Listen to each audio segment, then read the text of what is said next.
Shalom, selamat pagi. Berjumpa kembali dalam renungan pagi untuk surgawi warga IBJ. Pagi hari ini saya hendak menyampaikan narasi di dalam Lukas pasal 10 ayat 38 sampai 42 dengan memberi judul Pilihan yang Benar. Bapak Ibu Saudara yang saya kasih dalam Tuhan Yesus Kristus, saya yakin ketika kita hidup dari mulai bayi, lalu hidup bertumbuh besar, semakin dewasa, berkeluarga, bekerja, pastinya diperlukan dengan perasaan dan dengan membawakan cara-cara untuk memperoleh perhatian. Dan dalam kehidupan itulah membawa perasaan dan mencari perhatian juga diperbolehkan dalam proses kehidupan itu. Baik anak untuk pada orang tuanya terkadang memakai hati, perasaan atau baper. Bahkan kalau perlu juga harus mencari perhatian.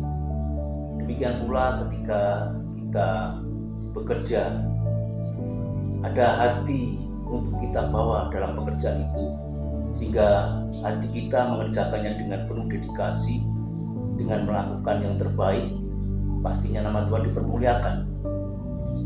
Demikian pula ketika kita berkeluarga, kita perlu membawa perasaan hati kita yang positif kepada pasangan kita.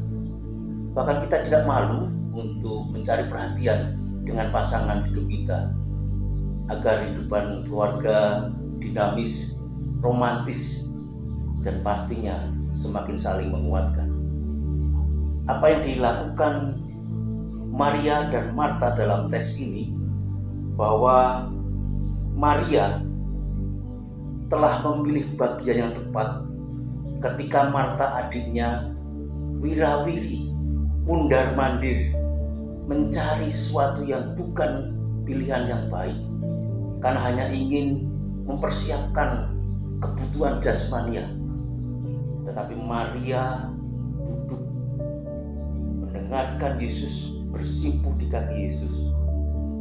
Marta yang sibuk berkilah dengan mencari pendapatnya Tuhan Yesus.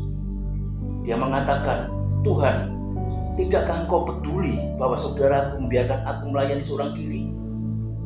Apa respon Yesus Kristus terhadap Marta untuk Maria? Tetapi Tuhan menjawab, "Marta, engkau khawatir dan menyusahkan diri dengan banyak perkara. Tetapi hanya satu saja yang perlu. Maria telah memilih bagian yang terbaik, yang tidak akan diambil daripadanya." Kenapa Maria berbuat demikian? Saudara-saudara yang saya kasih dalam Tuhan Yesus Kristus. Satu, karena Maria adalah pribadi wanita yang sangat berdosa. Itu dicatat dalam Lukas 7 ayat 38. Maria merasakan bahwa dia adalah orang berdosa. Injil Matius dan Markus mencatat Maria ini datang di rumah Simon si Kusta. Dialah yang mengurapi Yesus, mengurapi dengan minyak yang mahal, dan itu dipersembahkan di kaki Yesus. Injil lain mencatat dicurahkan di kepala Yesus. Namun esensinya adalah dia adalah orang berdosa, dan di hadapan Yesus Kristus dia mengaku bersalah.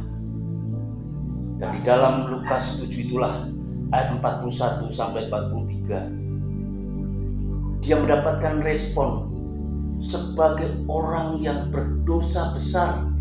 Dan orang berdosa besar ketika diampuni, pastinya memberikan tanda kasihnya, ucapan syukurnya, ungkapan hidupnya lebih besar berterima kasih ketika dosa besarnya diampuni.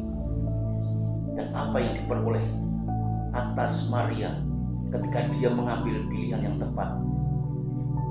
Injil Yohanes mencatatnya, saudaranya Lazarus dibangkitkan. Bahkan dalam Injil Matius dan Markus, Tuhan Yesus mengapresiasi apa yang diperbuat Maria, apa yang dilakukan Maria dengan mengurapi Yesus menjadi catatan kekal, karena memperingati apa yang diperbuat Maria, memperingati kesiapan Yesus Kristus menuju penyaliban, menorehkan sesuatu yang tepat kiranya membawa kekekalan. Dan demikian pula ketika kita mengikut Yesus, cobalah kenangkanlah iman kita setiap harinya menjadi kesenangan Tuhan, sehingga itu menjadi buah kekekalan bagi orang yang merasakan buah kasih kita. Kiranya apa yang kita pilih hari ini tetap tepat karena kita setia mengikuti Yesus. Mari kita berdoa untuk firman yang telah saya sampaikan. Bapa Surgawi, kami mengucap syukur telah dipilih Tuhan secara khusus memiliki kasih anugerah keselamatan, dan kami mengaku betapa besar dosa kami. Oleh karena itu Tuhan, kami bersyukur sangat besar sekali kepadamu karena Kau yang telah memberikan pengampunan. Kiranya apa yang kami pilih tepat senantiasa mengikut Tuhan. Tuhan berkenan pilihan itu menjadi buah kekekalan, dan kiranya kami tetap bisa menghasilkan buah-buah kasih sepanjang kami mengikuti Yesus Kristus. Terima kasih Tuhan Yesus Kristus untuk firman-Mu dan bagian Roh Kudus yang menghidupi firman ini menjadi kekekalan yang menguatkan kami. Dalam nama Tuhan Yesus Kristus, hamba-Mu berdoa dan mengucap syukur. Amin.